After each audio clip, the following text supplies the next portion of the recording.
Hello everyone, my name is Christopher J. Tolon, and today I'm going to discuss idealism. So what is idealism? Idealism is the oldest philosophy in the Western culture.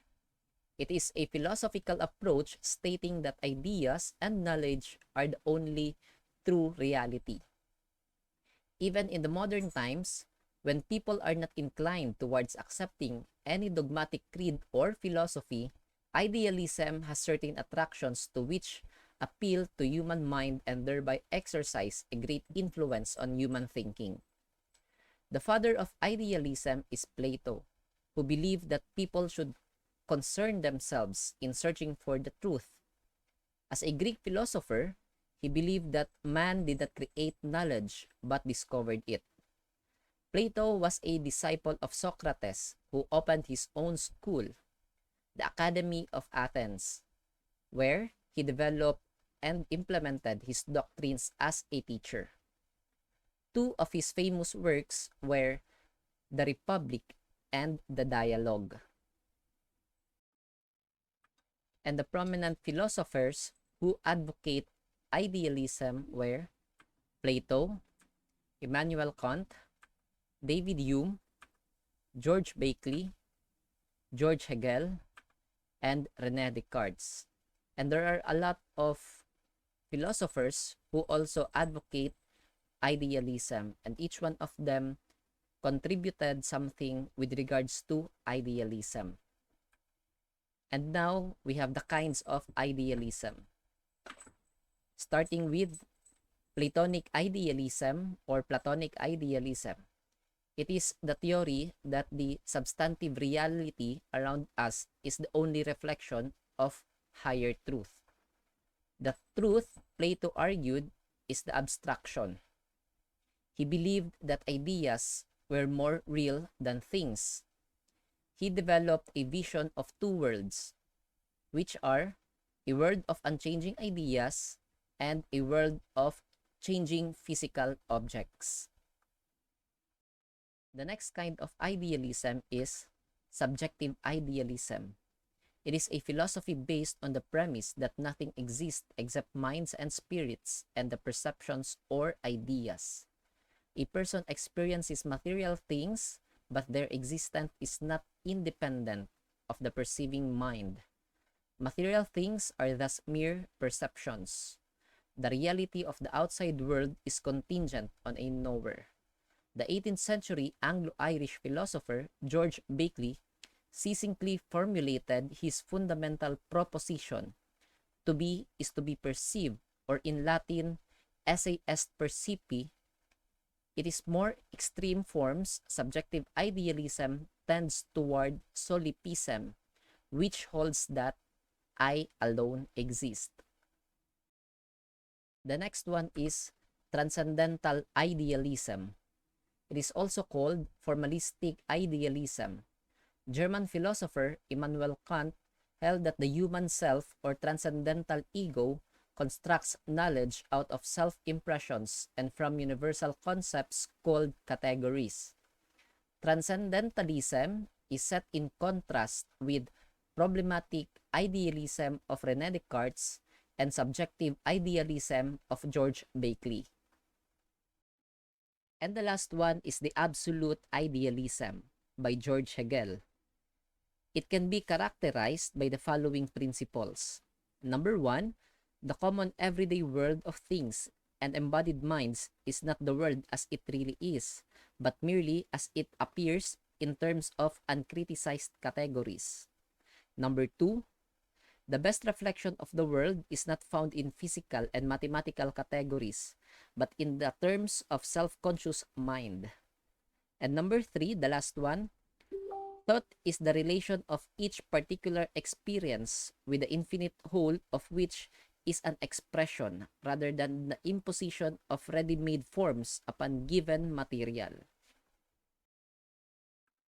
In the context of instruction, idealism seeks to create schools as intellectual center of teaching and learning, and it encourages teachers and students to appreciate the finest and most enduring achievement of the culture.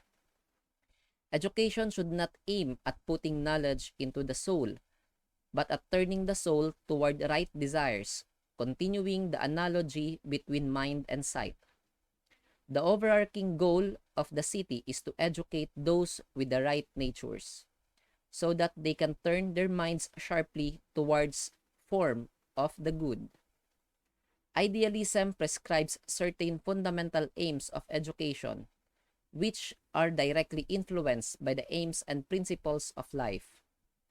In this context, Ross puts forth the view: the function of education is to help us in our exploration of the ultimate universal values, so that truth of the universe may become our truth and give power to our life. Plato says, education is for the individual's personal betterment and that of the society. Aristotle says, the supreme good to which we all aspire is the happiness. A happy man is the one who is educated. A happy man is virtuous. Virtue is gained through education.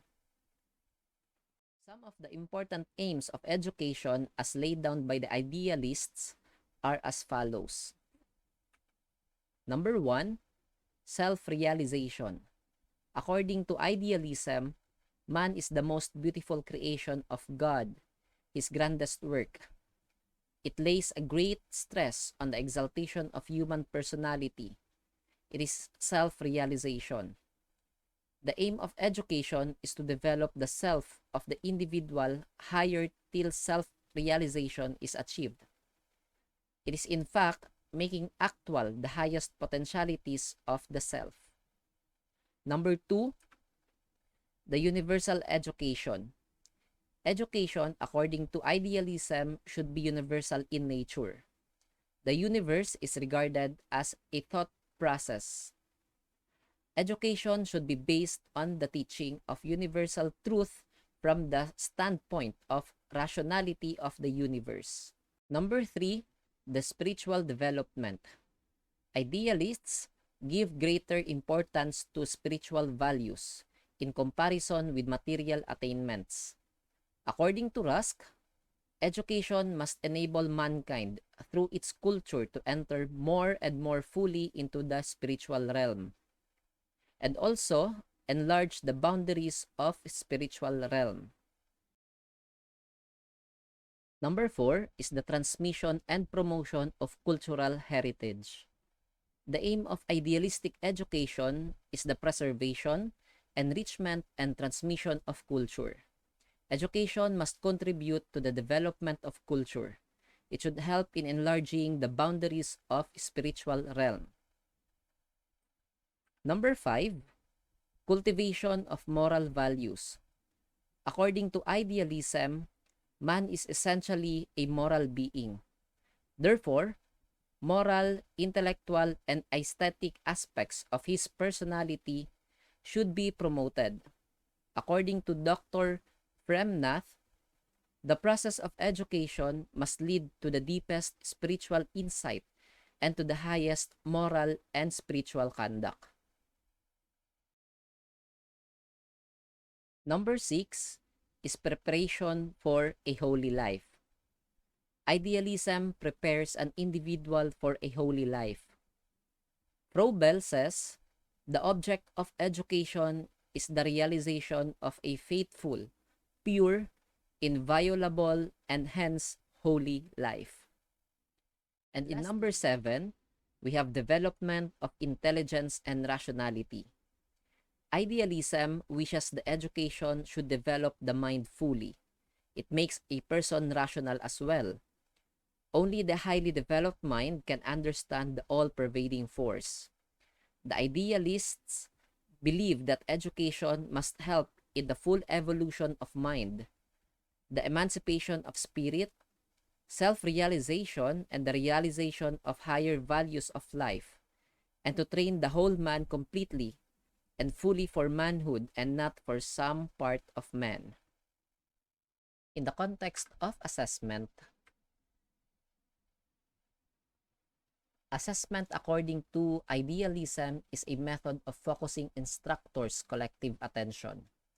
questioning their ideas, and fostering a common culture dedicated to continuously enhancing the quality of higher education, making explicit and public quality expectations and standards, systematically gathering evidence on how well performance matches those expectations and standards, analyzing and interpreting the evidence, and using the resulting information to document, explain, and improve performance are all part of assessment. In idealism, teacher has the central role than the child. So he can assess the child's learning by asking him certain questions based on the information that has been provided by the teacher's lecture, or it may be from the textbooks used in the teaching learning process. In the context of curriculum, idealists give more importance to thoughts, feelings, ideals, and values than to the child and his activities. They firmly hold that curriculum should be concerned with the whole humanity and its experiences. It must consist of humanities. So the curriculum should give mental experience of all types, just like cognition or knowing, affecting or feeling, and conation or striving should find due place. Subjects like sciences, math, and arts should be taught as fully integrated. Since the main aim of education, according to the philosophy of idealism, is to preserve and advance the culture of human race, subjects like religion, ethics, philosophy, history, literature, and some other subjects should be provided in the curriculum. Also, the study of hygiene and physiology, gymnastics, athletics, and other practice of physical skills are also suggested to be included in the curriculum that is for physical development. Therefore, idealistic curriculum comprises of physical, intellectual, and spiritual activities which enables the child to develop fully. In the context of classroom management, specifically in methods of teaching, idealism has not prescribed specific methods of teaching. According to idealism, classroom is a temple of spiritual learning, a meeting place of human minds, a place for self-education. So for this, no particular method has been suggested. However, several methods have been advocated by different idealists, like questioning, discussion, and lecture are very important. Platonic methods like inductive and deductive methods are supported also. Learning through memorization and imitation has also been suggested. Logical method of Hegel is recommended. Proceed from simple to complex in teaching, which was popular method of René Descartes, finds a place in the scheme of teaching idealistic education. For gathering knowledge, idealistic philosophy advocates the use of textbooks, but for the assimilation of knowledge, Socratic or discussion method is a fundamental method under the idealistic philosophy. Besides, kindergarten method like play, which is based on spontaneous activity of the child, and self-activity method of Pestalozzi, which is based on psychological principles and practices, are also suggested. To sum up, idealists have given us lofty aims of education. It has failed to satisfy us as far as methods of teaching are concerned. The next one is discipline. Naturalism provides unrestricted freedom to the child, whereas idealism wants to keep the child under discipline. Idealists believe that there can be no spiritual development of the child without discipline. So this leads to inner discipline. The discipline is not to be imposed on pupils. The teacher has only to help them to develop self-discipline and through that self-knowledge. Self-insight and self-analysis are the main disciplinary factors. The main task of education is the cultivation of higher values of life through moral and religious education. It requires the teacher to present a good example and exercise lasting impact upon the pupil's mind. A teacher is an ideal person to be emulated by this pupil. The last one in the context of classroom management is the teacher role. Idealism assigns a special role to the teacher. It considers the teacher as a spiritual guide for the child. The teacher serves as a living model for the student. He sets the environment in which education takes place. He carries the child from darkness to light. He is to guide the student towards utmost possible perfection. So idealism regards the teacher as the priest of man's spiritual heritage. He is a co-worker with God in perfecting man. An idealist teacher is a philosopher, a friend, and a guide. According to Gentle, a teacher is a spiritual symbol of right conduct. He is, thus, an indispensable necessity. According to Froebel, the school is a garden, the teacher is a cautious gardener, and the child is a tender plant.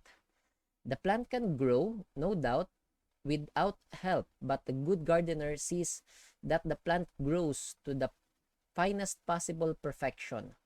Through teacher's guidance, the child can make his natural development into process leading to perfection and beauty. So for conclusion, from the preceding discussion, it can be argued that idealism is a significant philosophy that has had a significant impact on education. It provides a comprehensive guide for students, teachers, and learning activities, among other things.